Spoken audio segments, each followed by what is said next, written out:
Nuevamente les voy a invitar a que meditemos por unos momentos en las Sagradas Escrituras, en la Palabra de Dios. Y para hacerlo, les invito a que abramos nuestras Biblias en la segunda carta del apóstol Pablo a los Corintios, en su capítulo 8 y versículo 9. Un solo versículo vamos a ver en esta hora, en la carta del apóstol Pablo, segunda a los Corintios, capítulo 8 y versículo 9. La Biblia dice en el versículo 9 del capítulo 8 de la siguiente manera: porque ya conocéis la gracia de nuestro Señor Jesucristo, que por amor a vosotros se hizo pobre, siendo rico, para que vosotros con su pobreza fueseis enriquecidos. El libro santo nos habla en la segunda carta a los Corintios, capítulo 8 y versículo 9.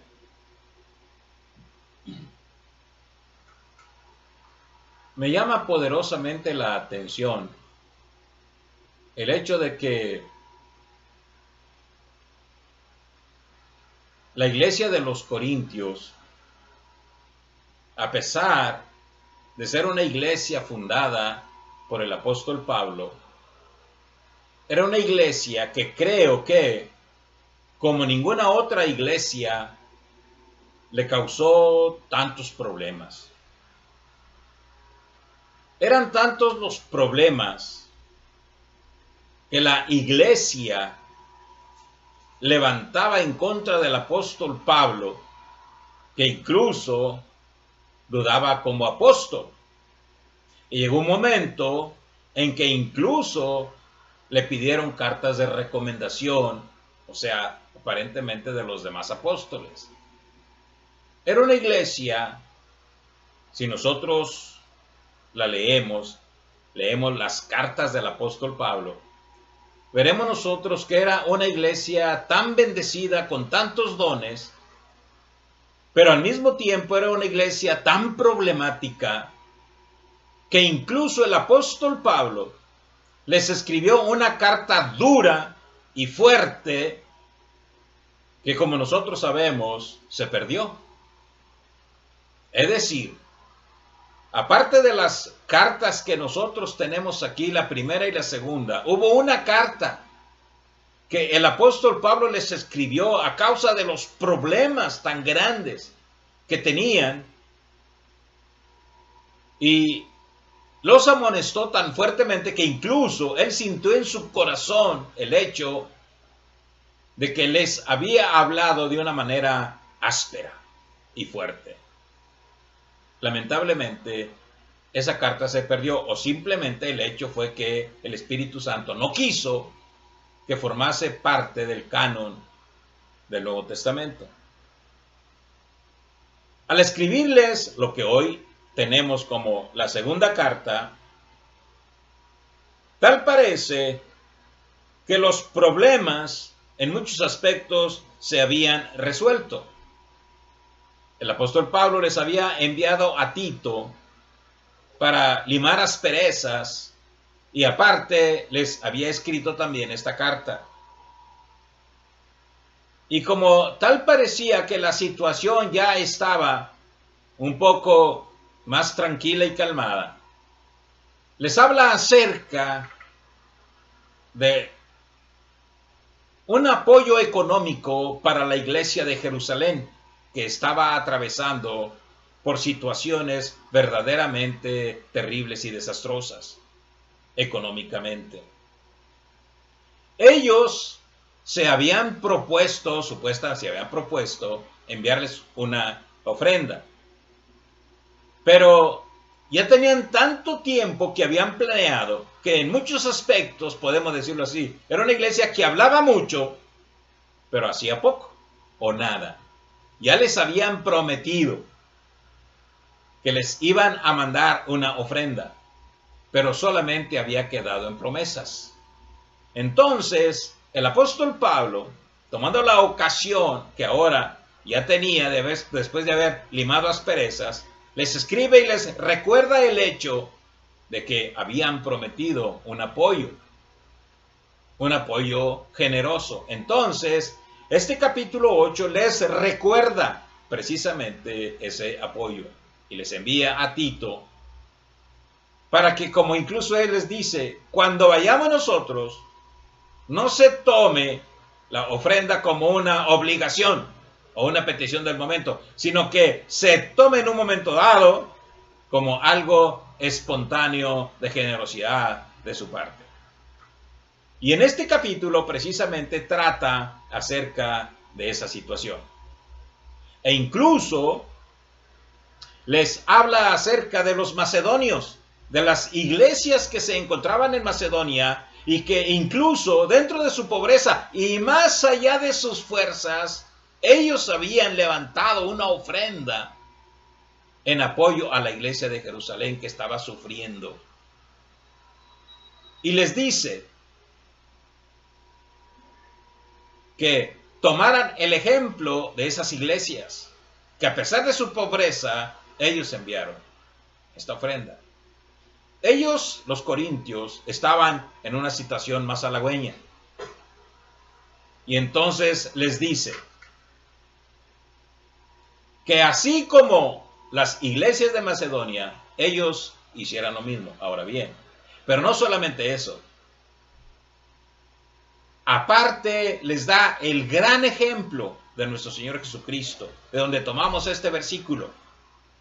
Y entonces trata de lo que podríamos nosotros llamar la gran acción de nuestro Señor Jesucristo. Es de lo que nosotros vamos a tratar en esta hora en el nombre de nuestro Señor Jesucristo. La gran acción de nuestro Señor Jesucristo. Es decir, hemos de recordar que no solamente el apóstol Pablo, el apóstol Juan, el apóstol Pedro nos habla de que Jesucristo es nuestro gran ejemplo en todos los aspectos. Pues en esta ocasión el apóstol Pablo retoma ese punto y les dice, a ejemplo de nuestro Salvador, hagan lo que ustedes prometieron. Y entonces les muestra lo que vamos a llamar la gran acción de nuestro Señor Jesucristo. Y le recuerda precisamente en este versículo que nosotros acabamos de leer. ¿En qué sentido es la gran acción de nuestro Salvador? Primero, le recuerda. Y vamos nosotros a tomar este versículo y esta enseñanza que nosotros tenemos, vamos a tener en primer lugar, que Él era rico. Nuestro Señor Jesucristo era rico. Dice, porque ya conocéis la gracia de nuestro Señor Jesucristo, que por amor a vosotros se hizo pobre, siendo rico, para que vosotros con su pobreza fueseis enriquecidos. Les recuerda, fíjense bien, nuestro Señor Jesucristo realmente era rico. Y esto es una realidad. Porque no tenía por qué venir a rescatarnos en nuestra indigencia y nuestra maldad. Él estaba en el trono con su Padre y sus riquezas realmente se manifestaban. De tal manera que nuestro Señor Jesucristo, en la oración sacerdotal que tenemos en el capítulo 17 del libro de Juan, el mismo Señor le dice al Padre, Padre, glorifícame contigo con aquella gloria que tuve antes que el mundo fuese. O sea que la gloria que el Señor Jesucristo tenía era incomparable, porque Él era rico. No solamente en ese sentido de poder, sino incluso de liderazgo, en obediencia de los ángeles y todas las huestes celestiales que se le estaban sujetas. y le rendían reverencia. Y era parte de las riquezas de nuestro Señor Jesucristo. Entonces les dice el apóstol Pablo, nuestro Señor Jesucristo era rico y sus riquezas eran verdaderas y no ficticias como las nuestras. En otras palabras, les está diciendo a los corintios, lo que ustedes tienen no es nada en comparación con lo que nuestro Señor Jesucristo dejó. Porque Él, en sus riquezas, en su autoridad, en su poder y en el dominio que Él ejercía, era infinitamente superior a nosotros. Pues bien, Él dejó todo eso. Él hizo caso omiso de sus riquezas. Él simplemente se humanó, dejando todo el poder y todo lo que tenía. Se vació a sí mismo, después de haber tenido todo lo que nosotros sabemos a través de su palabra, que Él en ese sentido realmente tenía. A los corintios, el apóstol Pablo les recuerda que no solamente sus semejantes en su pobreza habían apoyado, sino que nuestro Señor Jesucristo, dejando su gloria, el poder y las riquezas que Él mismo tenía, nos dio el ejemplo supremo para que nosotros siguiésemos sus pisadas. Y por eso nosotros debemos de aprender a dar, a compartir, dice el apóstol Pablo. Realmente debemos de aprender a compartir, como nuestro Señor Jesucristo compartió. Él estuvo dispuesto a dejar todo lo que tenía, con tal de realizar la obra que el Padre le había encomendado. Pero tenemos que hacer énfasis en este punto, porque el apóstol Pablo le recuerda a los corintios que mucho hablaban y nada hacían. Nuestro Señor Jesucristo, en su propia persona, manifestó exactamente esta acción única, la cual nosotros debemos de imitar. Él era rico en su persona, en sus bienes y en todo lo que tenía. Y ese ejemplo hemos de tomarlo nosotros, en el nombre de nuestro Señor. Por eso entonces, el apóstol Pablo le recuerda a los corintios, cumplan con lo que prometieron, porque nuestro Señor Jesucristo cumplió con todo lo que prometió, lo que se prometió en el Antiguo Testamento. Él cumplió, dejando su gloria. Y a semejanza de Él, nosotros también debemos de hacer lo mismo. Pero no solamente eso.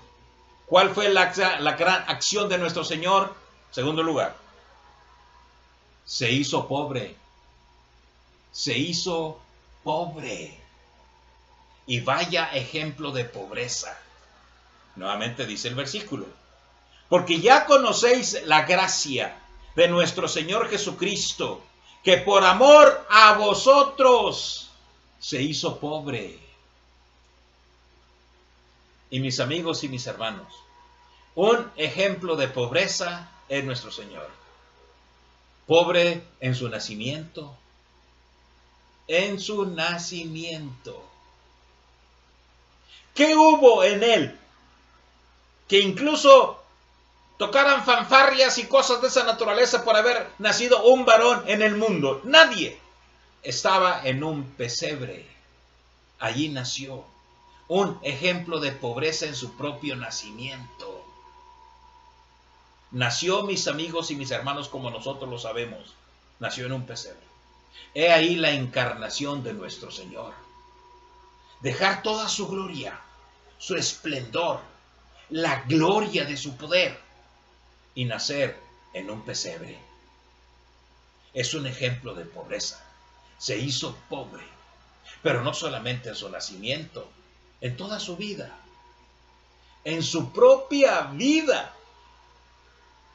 Incluso cuando algunas personas llegaron a él pidiéndole seguirle, él mismo les dijo: las zorras tienen guarida, las aves de los cielos nidos, pero el Hijo del Hombre no tiene dónde recostar su cabeza. Ese era el Señor, el Hijo de Dios, Dios mismo, que se reveló a nosotros. Se hizo pobre. Él estuvo dispuesto a que en toda su vida, manifestar precisamente esa unión con nosotros, esa condescendencia con el hombre, de que se hizo pobre, a fin de que pudiese él manifestar en ese sentido su unión con el hombre e identificarse precisamente con esta situación que el hombre vive día con día y momento tras momento. Sin embargo, nuestro Señor Jesucristo precisamente lo hizo para que nosotros aprendiésemos a condescender con toda la sociedad. Ahora, pero no solamente en su vida, en su misma muerte, además de ser sacrificado, de sacrificarse en la cruz, ¿en dónde fue sepultado? En una tumba prestada.